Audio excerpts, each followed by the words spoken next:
नमस्कार, मैं हूँ सोनम। आप देख रहे हैं SBN 7 लाइव न्यूज मेरठ। आइए बढ़ते हैं आज की ताजा खबर की ओर। सेंट्रल मार्केट के पीड़ित व्यापारियों को लेकर अखिल भारतीय हिंदू सुरक्षा संगठन के क्रांतिकारी राष्ट्रीय अध्यक्ष सचिन सिरोही का सनसनीखेज बयान।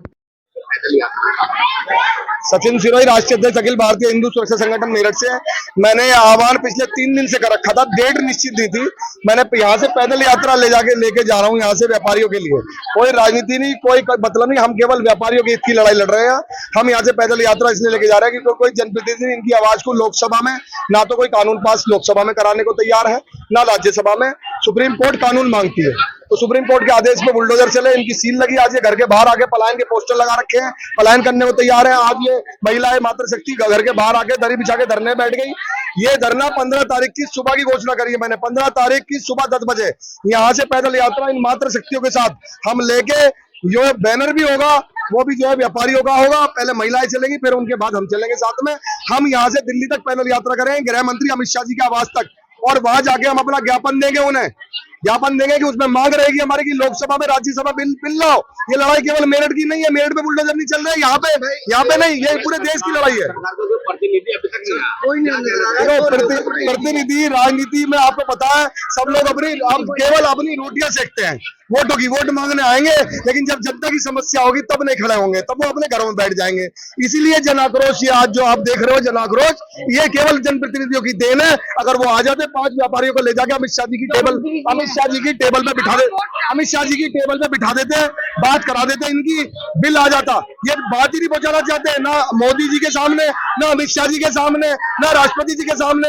ये बात कैसे जाएगी जब हम पैदल यात्रा यहाँ से वापस है कि ये चप्पू जितना पलायन तक की बात पहुंच रही है, इसलिए जनप्रतिनिधि बिल्कुल जिम्मेदार है। अगर वो सही होते तो वो अब तक इन 5 व्यापारियों को ले जाके बात करा देते। आज ये धरने की नौबत नहीं आती, पलायन की नौबत नहीं आती, महिलाओं की नौबत नहीं आती।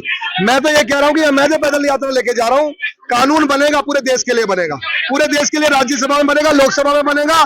और इसके अंदर मैं कह रहा हूँ, योगी जी से हमारी मांग है, योगी जी यहाँ पुलिस प्रशासन को कह दीजिए, दिल्ली के अंदर हमारे दिल्ली पुलिस नहीं रोकेगी हमें, लेकिन अगर उत्तर प्रदेश की पुलिस ने रोकने का काम किया, मुझे या किसी भी व्यापारी को यहाँ से पैदल यात्रा हमारी।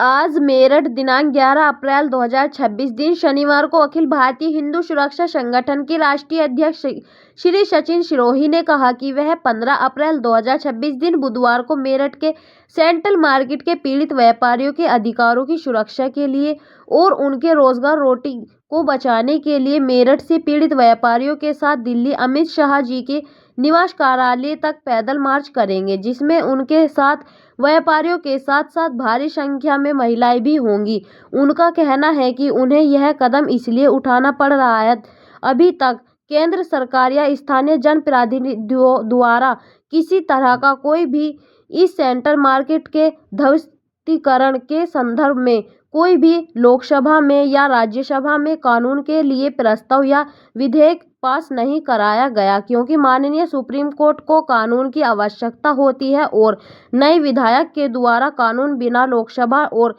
राज्यसभा में पास हुए बिना नहीं बन सकता। सरकार को इस तरह ध्यान देने की आवश्यकता है, परंतु पीड़ित और बर्बाद व्यापारियों की टीस, दुख और उनके बच्चों की चीख पुकार का भी उन पर कोई असर नहीं हो रहा है।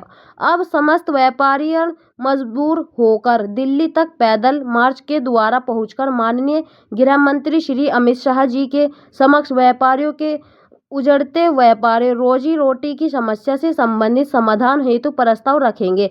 व्यापारियों की ओर से उन्हें उनकी पीड़ा से अवगत कराते हुए ज्ञापन की सौंपेंगे। देखते हैं कि मेरठ से दिल्ली पैदल मार्च करेंगे और श्री अमित शाह गृह मंत्री जी के समक्ष अपनी पीड़ा को रखकर उन्हें क्या कोई राहत मिलती है। इस संबंध में समस्त व्यापारी गण राहत की आस लगाए बैठा है। व्यापारियों का कहना है कि अगर सेंट्रल मार्केट